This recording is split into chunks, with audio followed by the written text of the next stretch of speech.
This is so good. Good evening, everybody. Y'all, I am back.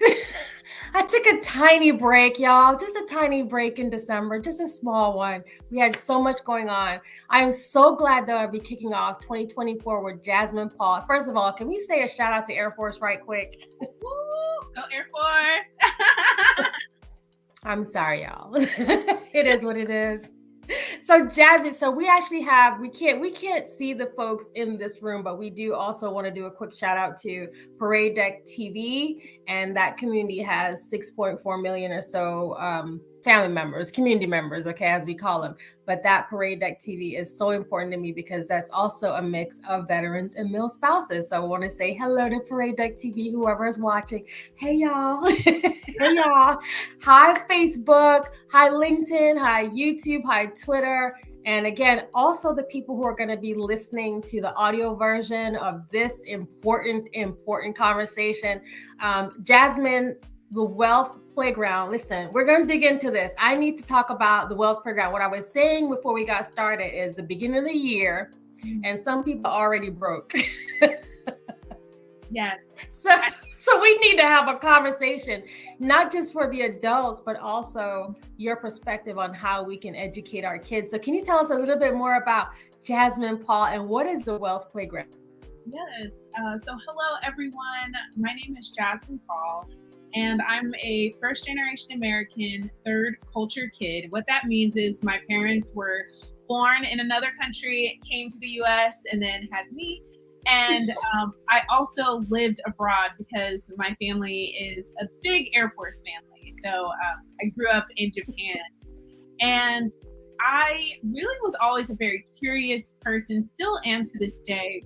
Really love the idea of business and entrepreneurship. And my senior year, I ended up living in my car for 2 months. Wow. And that is because I didn't ask for help.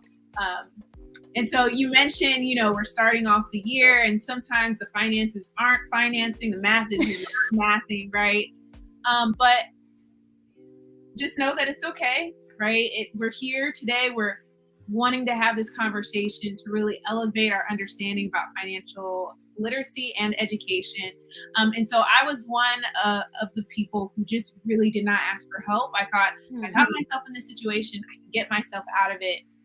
And ended up commissioning into the United States Air Force, graduating from college. And I was like, I have to get my finances right. Like, I was like, I cannot continue this cycle of living paycheck to paycheck. I have to figure it out. And so that's kind of where the Wealth Playground was born. It was born out of me figuring it out. Ended up buying my first property at the age of 23.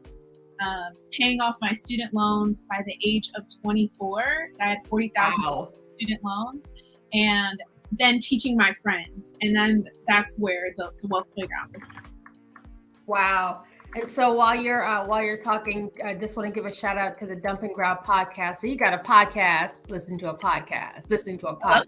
I love that. Hello, Dumping Ground. Hello. So so let me ask you, is it something, do you think it's generational? Because one of the things that I was had a lot of folks come through and talk about business, branding, entrepreneurship, all those things. Financial education is a sticking point for me because, especially in these times where everybody, I don't even know, y'all, I am over 50. I don't know what the right terms is. I don't know if it's flossing or showing off or whatever we're doing on the social media streets, right? But there is a sense that people are performing online, performing on social media. And quite frankly, most of us can't afford the lifestyle, the images that we're seeing. Do you think it's something that's generational where maybe the generations that's coming after me are more in tune with financial education? So I think I actually did kind of like some research on this. I feel like every generation has been a generation of wanting to do better than the previous one, right? And so I think there was a level of like flossing and showing off, like back in the 20s, right? The roaring 20s. That was, it wasn't, on social media. People couldn't see it. But there was this idea of style and dress and the suits and the the dresses and the flashiness, like that was a thing. And so I think right now we just see it more often because we have smartphones and we can see it on the screens. But I think it was always, I think every generation has had this sense of like pride and just wanting to take care of themselves, but also maybe show it off physically. I do think that this generation, so millennials, Gen Z, boomers, I do think people are definitely more educated because there's more access. Now, I'm not saying that education has translated into application and execution, but what I am saying is that there is more access to information. Before, back in the 80s, 90s, 70s, information was kind of gatekept by certain people, and certainly certain people had that information. I feel like nowadays you can go on YouTube and learn on YouTube University, right? Of course, you need to make sure you understand who that person is, what are their credentials, what is their experience. You don't want to watch just anyone, but I do think there is definitely more access to information. But I think the flashiness, I think it always existed. I think just now it's more in our faces than what it used to be. What is the method to the madness? Like, how do you talk to your particular clients, especially again trying to bridge the gap with just being honest about our financial situations, right? Right, because it's very hard to have those conversations. How do you manage that with your clients? Yeah, so I mostly talk to youth and young adults, so kids ages 5 to 25.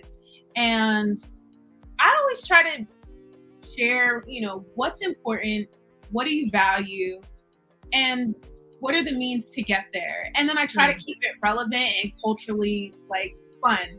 Because I do think there is an element of like pop culture, like we were just talking about, like the Stanley Cups, like they have one in a chokehold. I don't know, like I don't know what the craze is. Like, I'm not sure. I don't have a Stanley Cup.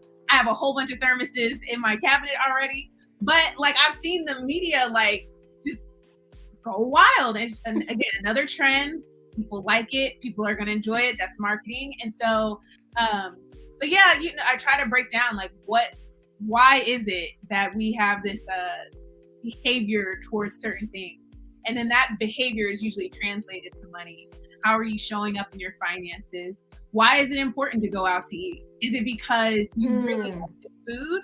Or is it just you don't like to cook? And those are different problems, right? So if you don't like to cook, maybe going out to eat isn't the solution. Maybe let's try some meal prepping options. Let's try some other options that might be better for you. And so I don't know. I try to keep it relevant, keep it simple, and also keep it fun, because finances shouldn't be boring. It should be fun. It should be a lot of fun. I love that. So I know that you've been recognized by a lot of institutions for your work in financial ed. And so I wanted to find out if there is a particular piece of advice that you feel like you're constantly sharing when it comes to hosting your workshop. Is there something that is kind of just consistently coming up? I would say there's two things. I do often get not having enough money to, make ends meet. That's like I feel like one of the top few things that I always hear. And there's no right or wrong answer to it. It's definitely specific to the person and to their situation. But I do try to share kind of what do you have right now? What are the resources right now that you have? I believe we have so many resources at our fingertips that we don't necessarily tap into. And so for me personally, that the resources that I had when I was kind of on my debt-free journey was I knew how to write. I love to write. And I knew how to make things that were kind of old. I knew how to make them brand new. And so because I love writing, I started writing for other people's blogs and getting paid for that. Mind you, I wasn't an expert at the time. I was literally learning as I was going and pitched myself to these different blogs to write for them. I really loved like thrifting, and I really loved to resell. And so this was before Instagram, before YouTube, any of that. Yeah. Like now it's like you can buy courses on this stuff. There was no Yeah. course, there was none of that. But I knew I really loved making old things look like new. And so I would buy like this piece of furniture that was like $20, and then I would sell it because I'd beautify it, and then I'd sell it for $150. Wow. Yeah, and so I kept doing that over and over consistently. Something that I had was I just bought a house, and I had bedrooms that were empty, and I'm like, okay, I'm single, I don't have any children. What can I do? And so I went to Craigslist. Again, this was before, like, I wouldn't recommend doing this now. Don't go on Craigslist. I don't know what Craigslist is like. It's not hate on Yeah, it's not the same. Yeah. It's not the same. But I had these bedrooms, and I was like, okay, I can rent these out at a very affordable cost, like to someone else, and then I can use that money to pay off this debt or to invest. And so I think really looking at what it is that I have at my fingertips, what are the resources that I have right now, I think is something that I'd like to share. Again, this is not to downplay poverty. This is not to downplay not having your basic needs met. That is a true, real thing. So it's definitely not to downplay it at all. But when I'm talking to a group of people, just generalizing it, I always try to look at like, what are the resources? And then the second thing I like to share is, if you had to like rewrite your money story, what would that look like? Yeah. And we walk through an exercise of like rewriting the money story without any limitations, without any barriers. Like, what would that look like? And it really helps with just like reframing a little bit. Like, okay, if I didn't have this barrier in front of me, what would life look like?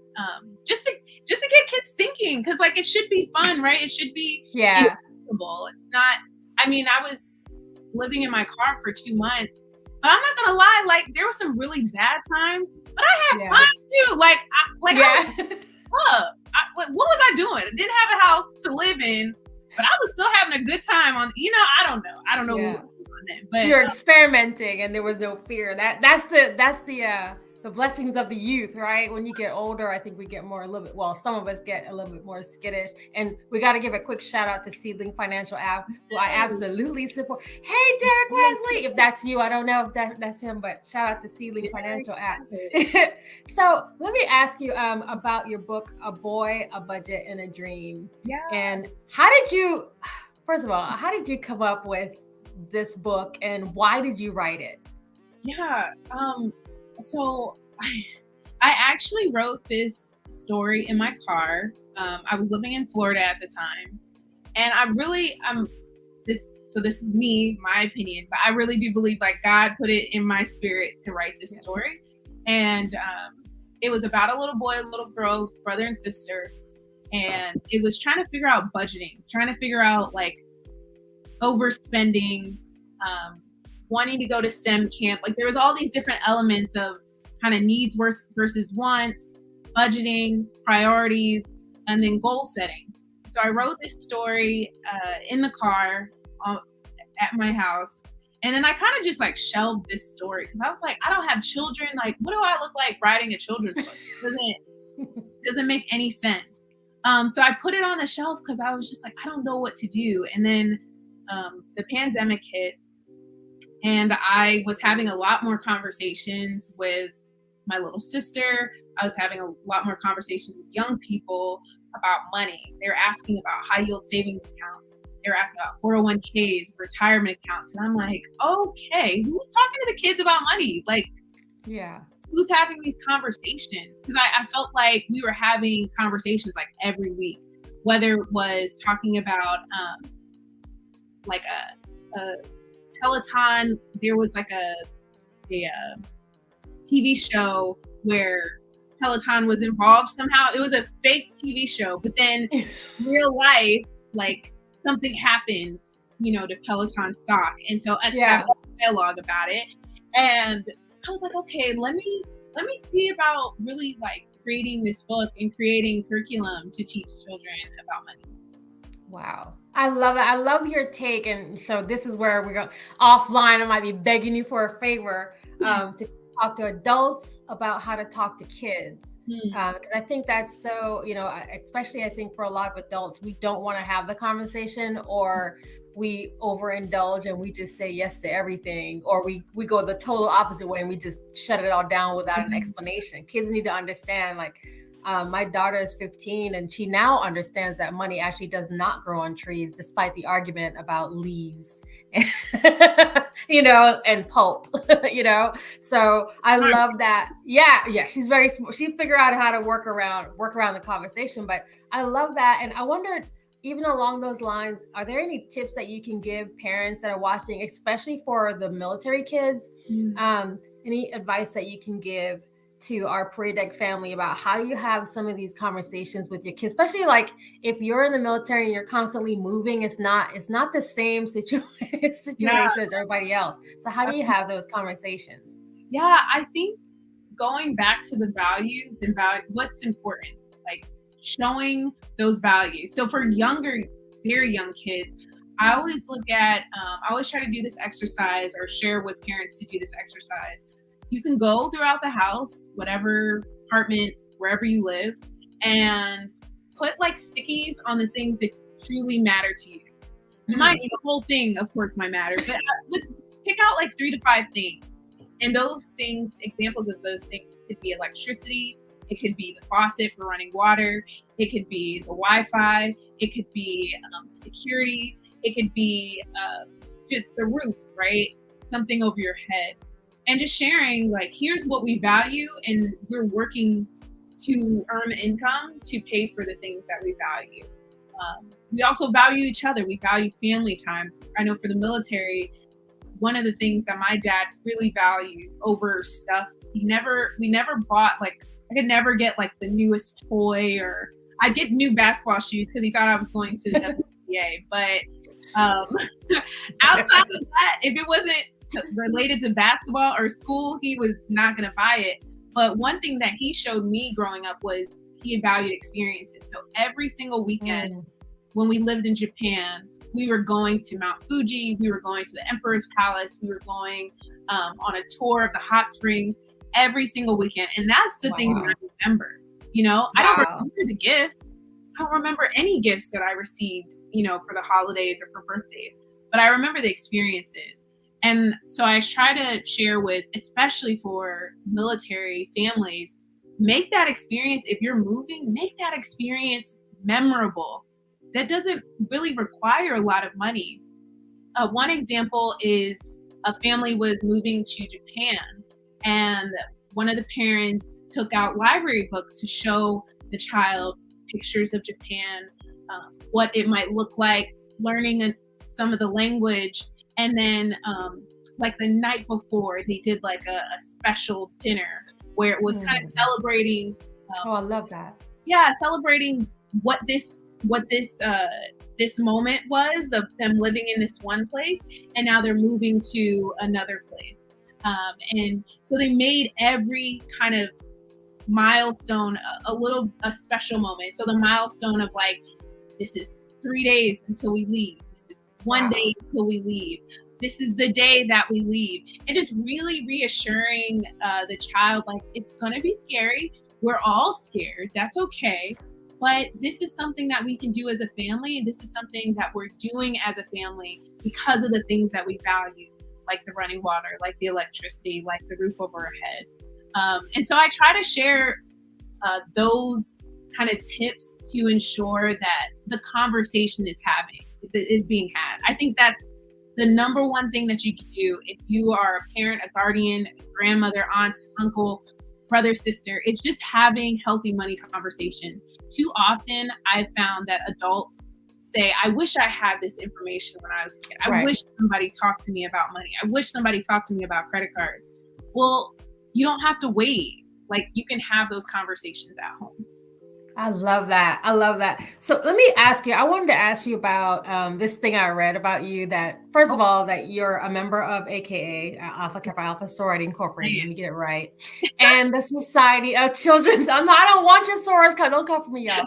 And the Society of Children's Book Writers and Illustrators. And how did these communities influence your work and Mm, also the advocacy that you clearly have for kids and family? yeah. So AKA was a huge inspiration and the catalyst, I think, for me to do the work of mentorship, youth development, both personal development and financial education.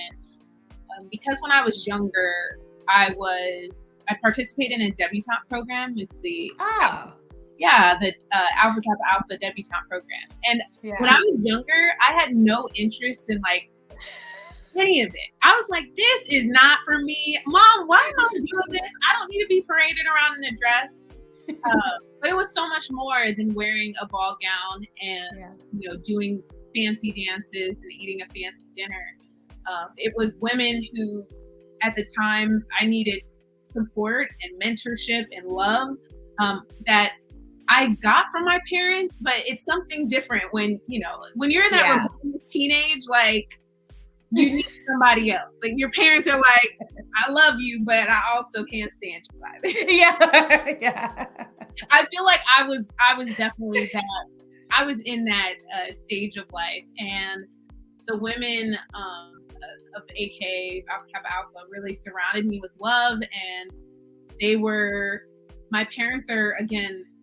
They migrated to this country, and so understanding college application process, like they both graduated college, but they went through a different system, and so just understanding like deadlines, scholarship essays, and I like my mom was like, we got to figure this out. So we enlisted. The women of AK really helped out. Other mentors helped out. The village helped out with just getting me from graduation of high school to college to commissioning into the Air Force, finishing my master's program. Like there was always a village, and my mom always talks about the village. But I think that's really true in finances. You can't do this by yourself. You Yeah. have to have people around you who are going to encourage you, who are going to hold you accountable, but also who are going to challenge your thinking and help you think differently.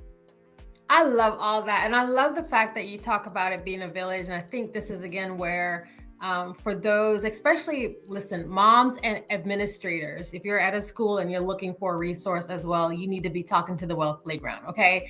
If you don't have an app, get the Seedling app. If you don't know who to talk to, call the Wealth Playground. That's where you go.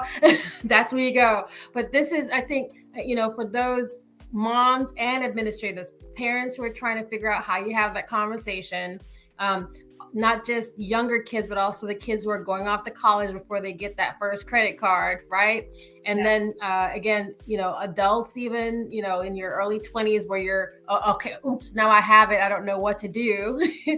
But also administrators who are looking for someone who can come in and have the conversations and share the resources with your classroom, with your teams and all. This is why you really need to hire pros. I'm obviously on social media, and I'm a huge fan, obviously, of the YouTube streets because that's where I pick up my cleaning game. But this is not. You don't want to go on YouTube to learn something this critical to your pocket, your budget. A YouTube video is informational, but you really need to have a one-on-one and work with someone who is invested in your success.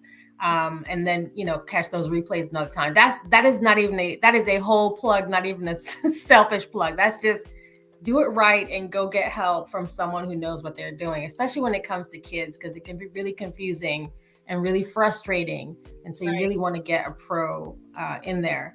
So I'm watching the time, and I wanted to find out before we wrap if there's anything. Now hold on, I called out your sorority, so y'all can't come for me, right? Gave y'all plenty of time. Gave y'all that, right? We called out Air Force, so we definitely want to thank you again for your service with the Air Force, and shout out to all the veterans and all the male spouses. My heart obviously is for Air Force because that's our family. But is there anything that we missed that you wanted to share with our audience? Absolutely. I definitely think, financial education is not a one-stop shop. It's not you hear a workshop or you meet with your advisor once. It's a lifelong, continuing process. And so don't be discouraged if you are in a season where I have some parents share that, oh, my teenager doesn't want to listen to me about saving. Keep having the conversation, keep having the dialogue. You never know what's going to stick. You never know what is going to be like in that critical moment where they have to make a decision. Wait, dad said this, or my caregiver said this. Let me go back to that. Keep having the conversation, but just recognize that in each season, you're going to have to apply different financial skills. So in a season of singleness, in a single of marriage, in a single of divorce, in a season of buying your first property, in the season of like an ailing parent, like there's so many seasons that you have to apply different financial education. Just know that those seasons, they happen, and that's okay. But keep learning as much as you can. I love that. Jasmine, that is so perfect. I don't feel guilty for my Stanley Cup addiction. But I am doing a little bit side eye at myself. So I love the fact that, I'm going to forgive myself. I'm not buying any more. I love y'all Stanley Cup, but I don't need any more aesthetic. Give yourself grace. It happens. But I will say, like, it's very interesting. This is like a little plug of just, I saw a Canadian influencer. She's a financial influencer. I believe it's Two Sides of a Dime. And she shared, like, I want women to keep the same energy that they do with the Stanley Cup to their investments. And I think that's real. Like, that's real. If you are gonna, put some money into Stanley's pockets, I think you got to put some into your own pockets. Yes, I love women right now make about 78 cents to every dollar that a man makes, and that's just the average statistic. That's not in every situation. If you're in the military, that's not going to be the same because we have pay transparency and how much, right? So, but just on average, 78 cents to $1. And depending on where you fall, it could be less or more. And so, again, if you're going to buy a Stanley Cup, you gotta make some investments happen for yourself as well. So I have no shade to purchase things. I'm not that type of I don't share that type of financial education where you have to withhold so much and you have to sacrifice so much. I do think there's sacrifice, but I do think the way that I've seen those videos on social media, people grabbing, I feel like grabbing, for the different investments, for the different places, for the high yield savings accounts. Like, we need to be doing that. Keep the same energy. I love that. Y'all stop buying these Stanley Cups. You only need one. No one said that. I don't want don't come for me. They're coming for me. Don't come for me about that. I'm just saying apply the same energy. That's it. But don't come for me. Y'all buy what you want to buy. I'm not in your wallet like that. I'm not in your wallet. I'm just saying keep that same, keep the pressure on, right? Keep the pressure on.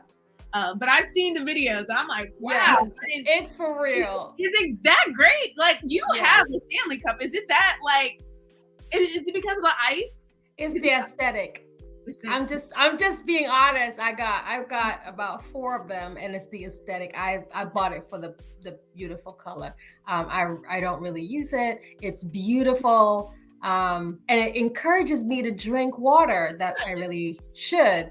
But quite frankly, I bought it because it was pretty.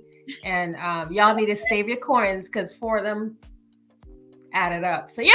I don't know much about it. I'm gonna write an email newsletter about cups. I'm gonna do some research.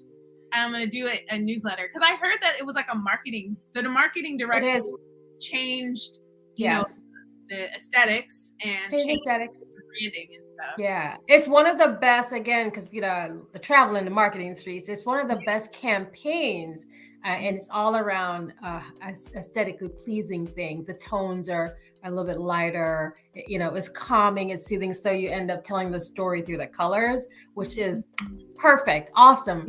But y'all, before you buy anything, just think about, asking the question, do you need it or do you want it?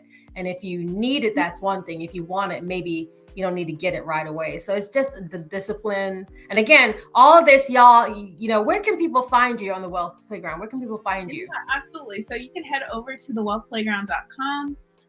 You can learn more about programs that I offer, my book series, as well as my email newsletter. It's a free newsletter where I share just money gems, all things play, all things creative, and then all things money. And so I'll have different experts come on, they'll share. I'm really excited about the newsletter. We've been growing. It's a weekly newsletter. So please subscribe at thewealthplayground.com. You can also follow me on Instagram and Twitter at Jasmine Paul. I love that. Thank you so much. And listen, before we bounce, I just want to do a quick shout out again, Jasmine Paul. Also, make sure her content on Twitter is awesome. And it's not always about finance. Sometimes I go on, I just need to laugh and I'm just like, okay, I'm with you, sis. So shout out to your entire sorority should be following you on Twitter. So let's call out all the AKAs. Y'all need to get it together and support each other. Please go to thewealthplayground.com, y'all. Thank you so much for watching. We're going to hang out backstage. And I'm just really grateful. Thank you for kicking off this year. It's going to set the tone for the rest of us when it comes to finance and how we're going to really soar this year, which is soar is our kind of our statement, our values for this year. So being spirit-led, obedient, anointed, and renewed. So y'all who know me enough, you can go catch the rest of that on graceandgritmedia.com or anywhere Mrs. Pie is. So thank you so much, Jasmine. I appreciate you. Hold on, we're going to tell these people deuces. Thank you. So great having you, or so great on your show. It was my honor. It was my honor. My honor.